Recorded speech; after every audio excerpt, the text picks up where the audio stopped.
Heteronormativity kills autonomy. Gender and sexuality are a construct, something created by humans.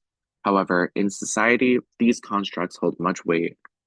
Heteronormativity is one of these constructs. What is heteronormativity exactly? Heteronormativity is the belief that everyone is or should be straight. These beliefs can become the backbone of society to the point of policing sexual orientation by making heterosexuality the norm, essentially acting as a mirror to these beliefs and structures in society. Here's where our issue is formed. Heteronormativity restricts people's autonomy by telling us what we should or shouldn't be. There are a few building blocks that build up this tower of heteronormativity. However, one part I believe we can help change to assert homosexuality as a part of the norm is through the education system. Heidi M. Ganson poses the effects of heteronormativity influencing practices in these preschools through differing methods. These approaches are said to be facilitative, passive, restrictive, and disruptive approaches. Teachers use facilitative approaches of constructing and normalizing heterosexual behaviors, such as reading traditional fairy tales or encouraging children's crushes with the opposite sex, which facilitates the children's behaviors. For example, they would romanticize two opposite sex kids for holding hands and having crushes, but did not do the same of two of the same sex. Teachers also construct a heteronormative environment by policing girls and not boys by using restrictive and passive approaches. Through a passive approach, young boys are ignored when doing something that breaks rules and norms, while a restrictive approach is the opposite for girls being reprimanded.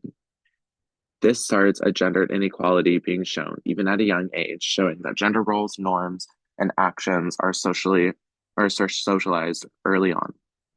This acts as a binding action in society, recreating heteronormativity through gendering even early on.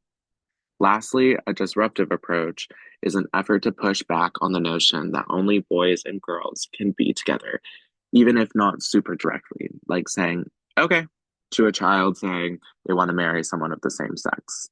This is the most uncommon approach, but it is the solution to stopping heteronormative progress.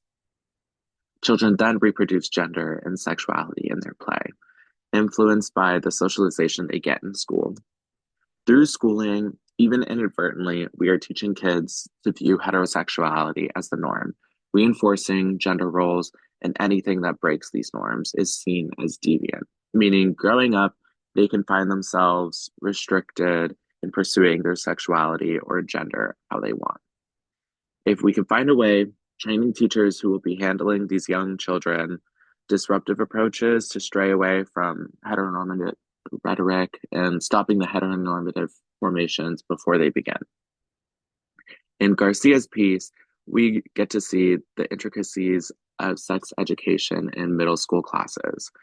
We see in this piece that it focuses on racializing sex education. However, what it also highlights is the lack of homosexual sex or other non-vaginal sex. In education, when showing that only one type of sex is being talked about, it creates a complex that this is the only kind of acceptable sex, meaning that homosexuality isn't deemed acceptable. A solution to this problem is to have sex education teachers, and those forming the curriculum be people of varying identities, including those of homosexual ones, and teach children that there is an array of ways to have intercourse, of course, showing them the safe ways of doing it. But by not teaching people of homosexuality as it relates to dominant curriculum, you are reinforcing the taboo of it in society. We need to embrace and treat equally in teaching people of all genders, race, sexual orientation, etc. This will inevitably spark more acceptance and normalcy over what is now not. In both Ward and the article by Rupin Taylor, we see how heteronormativity is still policed, even in same-sex interactions. Ward explains how even in same-sex sexual encounters like Craigslist ads for male-on-male hookups, it is still framed in a way that shows that it isn't gay or it is super manly to hook up in phrases like, if you're man enough, or if you have the balls to meet up. It is still policing gender boundaries by showing that they are still heterosexual, showing a block in being able to identify as homosexual. In both Rupin Taylor's readings, we see the same is true for women. They can have same-sex sexual encounters with each other and still be considered heterosexual. Two women can make out with each other drunk and have it be experimenting with women or have it be for the attention of men. By seeing how, particularly in drunken states and on college campuses, we see that what can be deemed as homosexual acts are still disguised under heterosexuality, and there is an inability to admit that some actions are homosexual. By allowing for homosexuality to be easily covered by heterosexuality, we see the easiness in keeping heterosexuality as the norm, making it the most desirable outcome.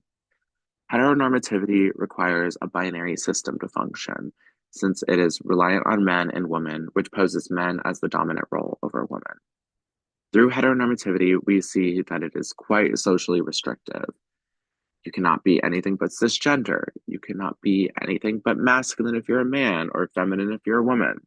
You cannot be in same sex relationships or relationships outside of heteronormativity. With all of these restrictions on identity, it leaves the question, why can't we just accept them?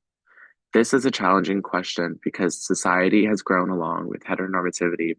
It is embedded and intertwined with how kids grow up learning to how young adults in college find themselves. My solution is to retroactively account for people of differing identities and accept them. Add this into curriculum. This starts in the school system. Make Ganson study a part of child developmental classes in college to account for how small interactions can set a child in their most susceptible stage to learn the right and wrong of gender roles. Make disruptive approaches the norm. I then argue we have to target middle and high school sex ed classes to refrain from teaching about one group of people, heterosexual cisgender people. By including safe ways of having sex in all variations, we erase the taboo of gay or lesbian sex and learn how to be safe about it. By implementing these two, the hope is that the effects would trickle down into university culture, allowing people to explore their sexualities more openly, which then can lead to real world equality in identities. By nipping heteronormativity in the butt, we can allow people to be autonomous in their expression of themselves.